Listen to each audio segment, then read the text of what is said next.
What do you think is more important, like taste pleasure or the lives of animals? If I say taste pleasure, I'm a real asshole. People say it all the time, don't worry.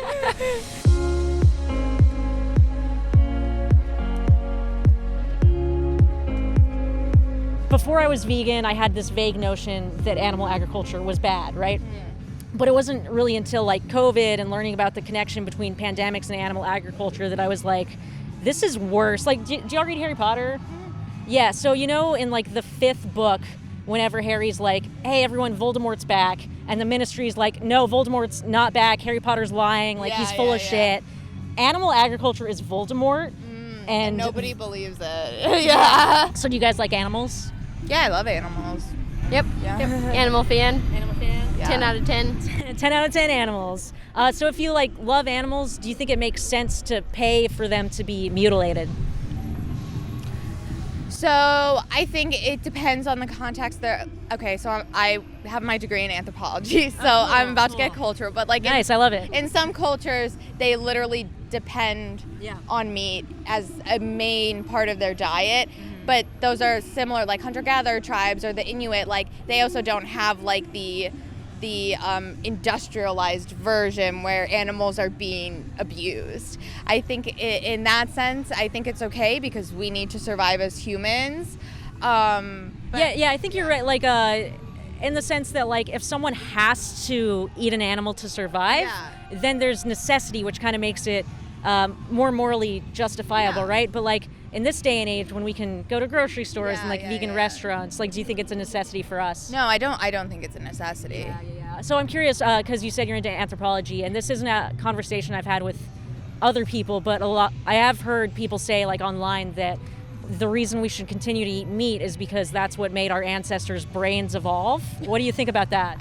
There's no basis in that. That's just not true. It's not true. Yeah. I think like a couple quick thoughts. One, I think the being able to take like a really ethical approach to it, where like out of principle, you're saying like the way that farms, like major farms, conduct themselves towards animals is deplorable, and we should like feel outraged that like member within our ecosystem is being treated this way.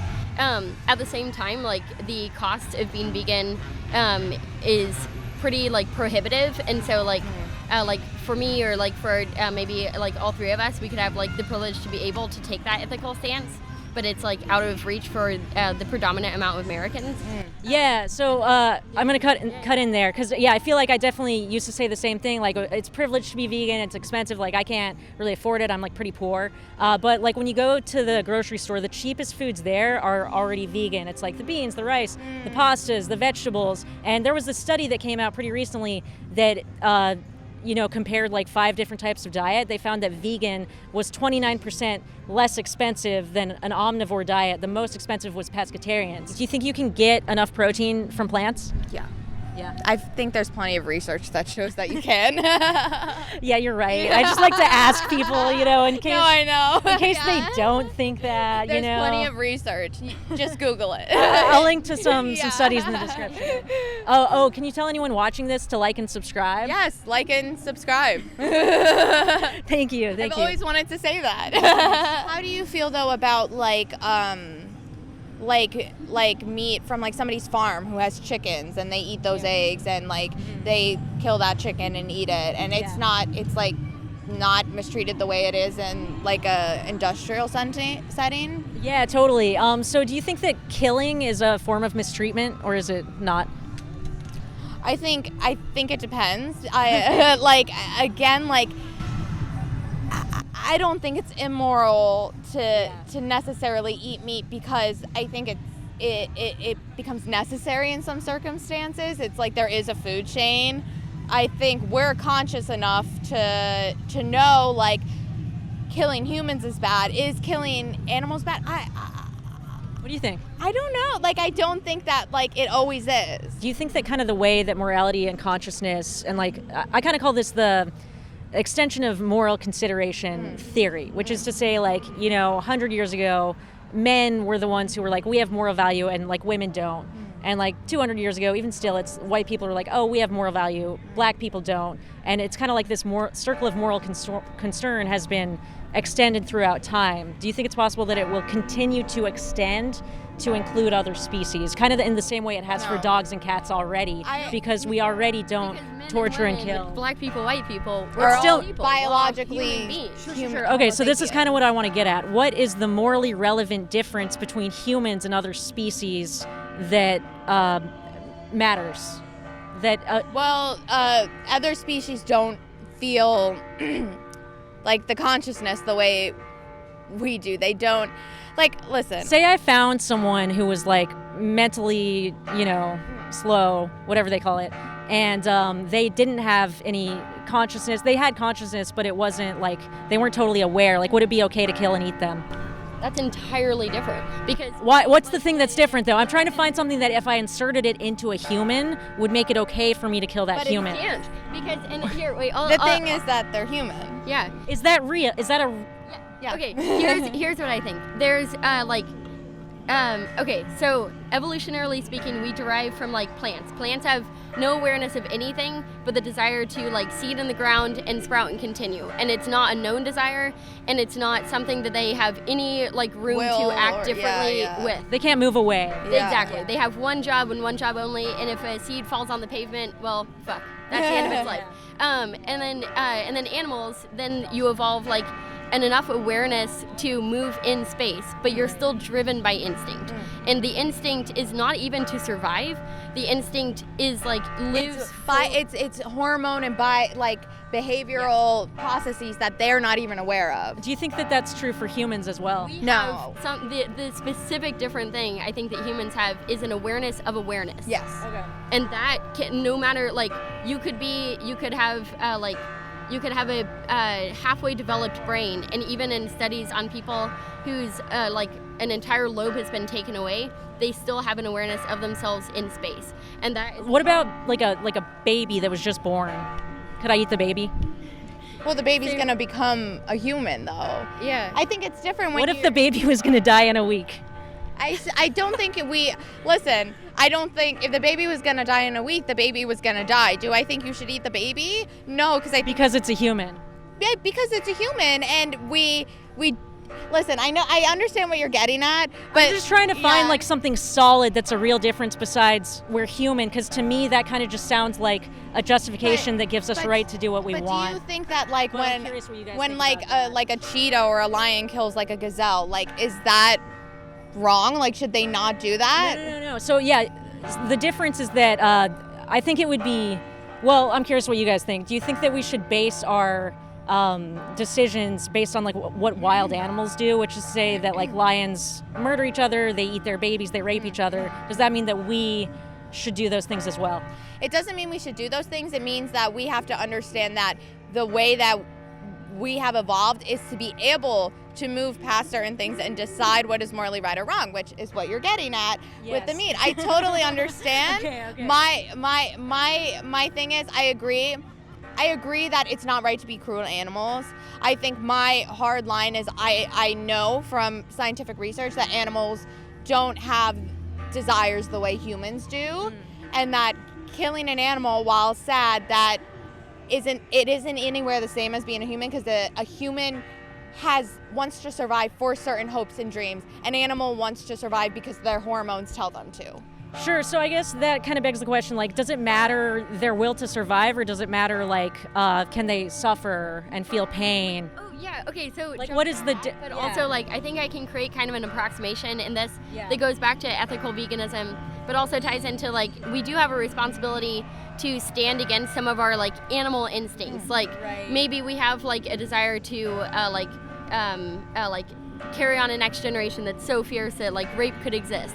And yet, we, like, hold back on that and allow in the idea of consent. So the approximation is we have the ability and we have, like, the desire to not just be a predatory species, but, like, conquer the resources. And that's where, like, imperialism happens.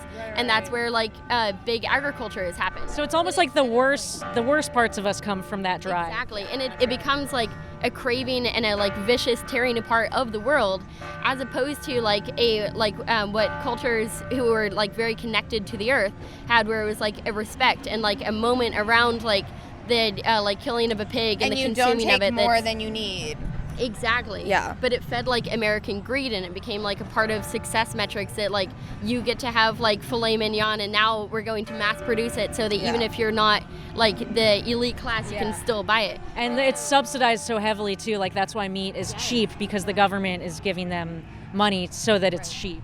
Yeah, and so I think that's where like I connect a lot with the idea of like ethical veganism, where like instead of like I don't think I would ever be convinced of moral veganism, but ethical. What's the difference between moral and ethical? Like, thinking that like it is necessarily always wrong for humans to eat animals, but ethical where it's like the system that me being able to have meat is based off of is so vicious and like antithetical to like how creatures should or like how we as part of a planet should interact with our planet, that out of principle I shouldn't partake in that system. Gotcha. So in the system you're in now, by your own ethical just now, you don't think you should be partaking in it. And here I am eating fish and eggs.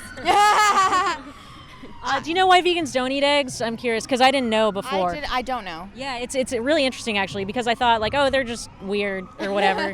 But it's actually because like, so say, you know, you're producing eggs, the only ones that lay the eggs are the hens, and the male chicks can't lay eggs, right? So what do you think they do with the male chicks when they're born? They throw them in the garbage, don't they? Well, it's not quite the garbage. It's more of like a giant blender. I've seen this video, yeah. Okay. I've seen the video. Do you think that's a good reason to not eat eggs? Yeah. But it's also like even on more of a meta level, like from like a smaller farm, say they don't do that.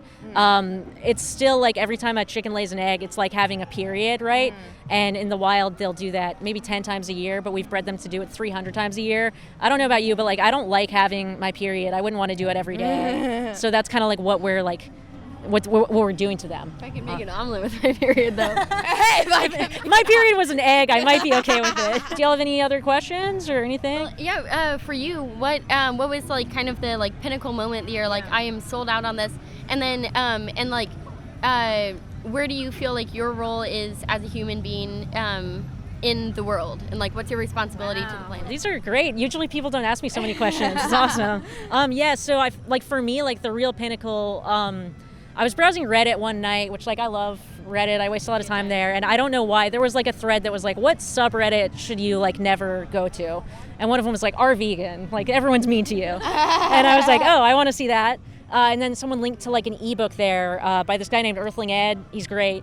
And it's called 30 non-vegan excuses and how to respond to them. It's a book for activists. I didn't know what it was. I was like, oh, I just like reading ebooks. So I read it, and then I was like, holy shit, like they were all the reasons I had in my head for not going vegan completely destroyed. And I was like, shit, I guess I have to be vegan now. And then I signed up for one of those like 30-day challenges. And the first day it was like, watch this documentary. And it was a bad day. And then ever since then I was like, fuck. And this was still like in quarantine. So like I knew I wanted to be an activist and kind of do this, and I was just kind of like waiting for the vaccines to come out and that kind of thing. So I think my role, like everyone says, play to your strengths, and really the only thing I'm good at is like talking to drunk people. So like a life goal would be, you know, sell vegan crawfish or something like that. I want it to be very like local New Orleans as well. Oh, cool. That's awesome. Very cool. Yeah, thanks for the deep questions. It's awesome. Thank you. All right. Thanks for the seltzer. Yeah.